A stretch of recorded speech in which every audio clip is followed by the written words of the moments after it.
A Gentleman's Guide to Whiterun by Mikhail the Bard.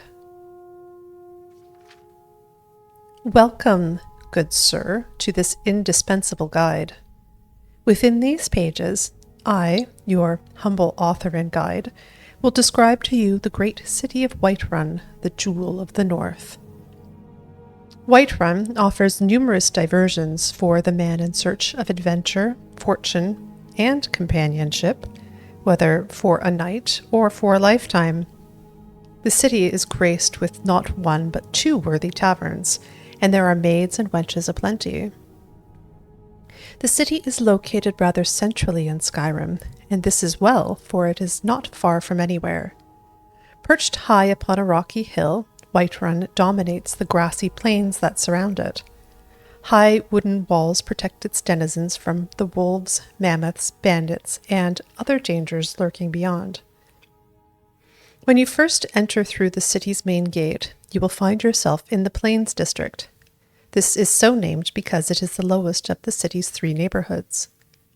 But here can be found the Bannered Mare, which I count among the finest taverns in all Skyrim. The scenery within is quite compelling, if you have an eye for the fairer sex. A stout lass named Hulda tends the bar.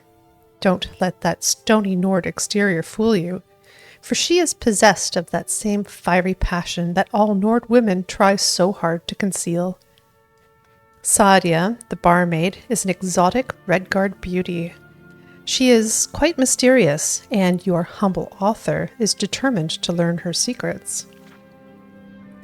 Outside the Bannered Mare is a modest marketplace, and here is where I found true love. Though I would never deter a fellow hunting hound from the chase, for indeed, why should I author these tomes if not to provide guidance in this very matter? I must ask that you do me this one kindness. Her name is Carlotta Valentia, and she is a magnificent beauty who makes a modest living selling bread and produce in the daylight hours. By the gods, I will make that feisty beauty mine someday. And, of course, there are other services to be found in the Plains District. Belethor's General Goods offers various and sundry wares for the adventurous traveler, and Arcadia's Cauldron offers what tonics and herbs one would expect from an apothecary's shop.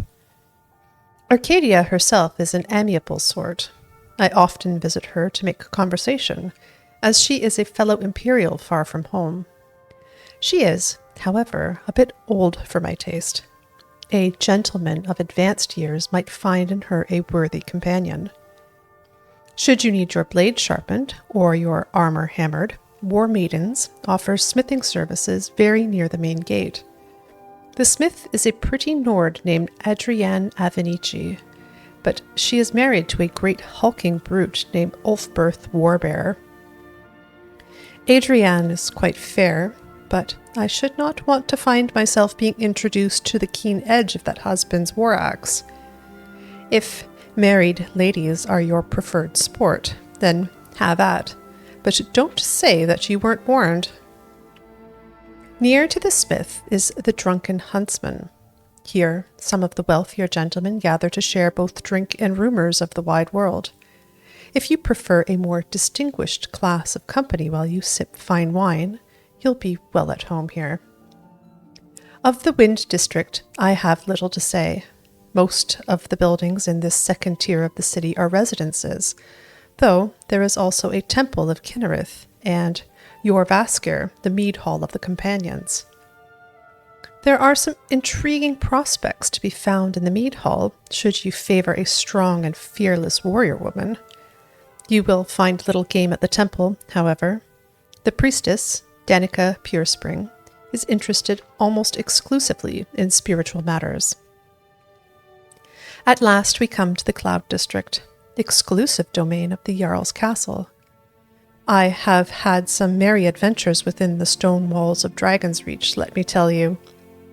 The serving girls are most easily impressed by a well-spoken Imperial. After all, the nights in Skyrim do grow quite cold, if you take my meaning.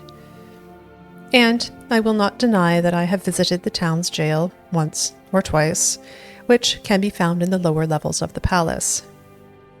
As for the Jarl and his court, take pains to avoid them. I find that they lack any sense of humor or appreciation for the imperial culture. Besides which, they are all wealthy men, and so must be viewed as your most serious competition.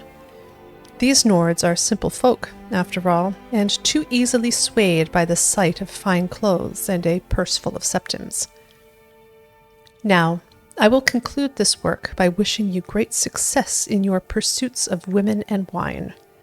Spare a moment in your revels to think of me, your humble author, and the risks I have taken to bring you this most thorough report on all thing of interest to the discerning gentleman in the grand city of Whiterun. But I will not lie and say that it was all a hardship. After all, who could want to sleep alone in such a cold and hard land as this? Not I.